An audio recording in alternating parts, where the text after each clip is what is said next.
Online জুয়ার বিরুদ্ধে DB যে চলমান অভিযান, সেই অভিযানে কালকে অত্যন্ত গুরুত্বপূর্ণ একজন আসামি সহ মোট 6 জন আসামিকে গ্রেপ্তার করা হয়েছে। তাদের বিষয়ে আপনাদেরকে একটু অবগত করার জন্য আজকে এই প্রেস কনফারেন্সে আপনাদের সবাইকে আমি স্বাগত জানাচ্ছি। ঢাকা মেট্রোপলিটন পুলিশের cyber and special crime division DB কর্তৃক অনলাইন জুয়া বিরোধী একটি বিশেষ অভিযান গাজীপুর এবং কুমিল্লা জেলায় পরিচালনা করে অনলাইন জুয়ার সাথে সম্পৃক্ত থাকার অভিপ্রায়ে 6 জন আসামিকে গ্রেপ্তার করা হয়। অভিযান পরিচালনাকালে ধৃত আসামিদের কাছ থেকে 606টি বিকাশ এবং নগদ অ্যাকাউন্ট সম্বলিত সিম, 67টি বিভিন্ন কোম্পানির সিম কার্ড, একটি ল্যাপটপ, একটি মাইক্রোবাস উদ্ধার করা হয়। DB cyber and special crime কর্তৃক মনিটরিংয়ের মাধ্যমে অনলাইন জুয়ার বেশ কিছু ওয়েবসাইট এবং মোবাইল অ্যাপ্লিকেশন শনাক্ত করা হয়। উক্ত ওয়েবসাইট পর্যালোচনা করে দেখা যায় অনলাইন জুয়া কার্যক্রম পরিচালনার জন্য সাইটগুলিতে মোবাইল ফাইন্যান্সিয়াল সার্ভিসের এজেন্ট অ্যাকাউন্ট ব্যবহার করা হয়। জুয়ার সাইট ও মোবাইল অ্যাপস থেকে প্রাপ্ত এমএফএস অ্যাকাউন্ট পর্যালোচনা করে অনলাইন জুয়ার সাথে সম্পৃক্ত একটি সংঘবদ্ধ চক্রকে শনাক্ত করা হয়। প্রাপ্ত গোয়েন্দার তথ্যের ভিত্তিতে গাজীপুর টঙ্গীতে একটি রিসোর্টে অভিযান পরিচালনা করে 3 জন আসামিকে গ্রেপ্তার করা হয়। পরবর্তীতে তাদের দেওয়া তথ্য অনুযায়ী কুমিল্লা থেকে আরও 3 জনকে গ্রেপ্তার করা হয়। গ্রেপ্তারকালে আসামিদের নিকট থেকে 60টির অধিক মোবাইল ফোন জব্দ করা হয়, যে মোবাইল ফোনগুলোর মাধ্যমে তারা ওই 6600টি সিম কার্ড ব্যবহার করে নগদ এবং বিকাশ অ্যাকাউন্টের মাধ্যমে টাকা ট্রান্সফার করে।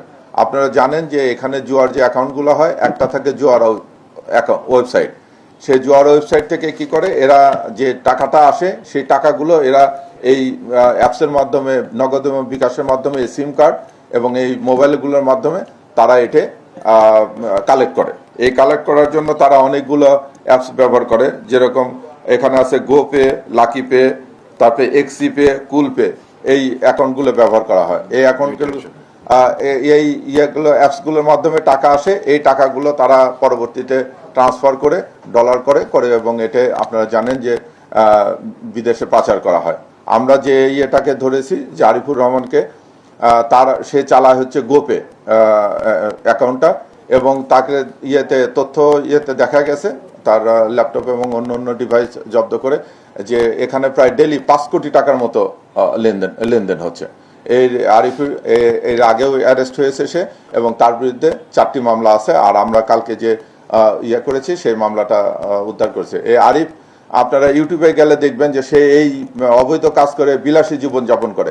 আপনারা ইউটিউবে যে দেখবেন যে কিছুদিন আগে 300 ফিট একটা BMW গাড়ি উল্টায় গেছে, এটা খুব হিট হয়েছে। এটার মালিক সে। ওটার পরে সে আর একটা BMW গাড়ি কিনেছে, এবং সে পুলিশের হাত থেকে বাঁচানোর জন্য একটা ভিন্ন কৌশল নেয়।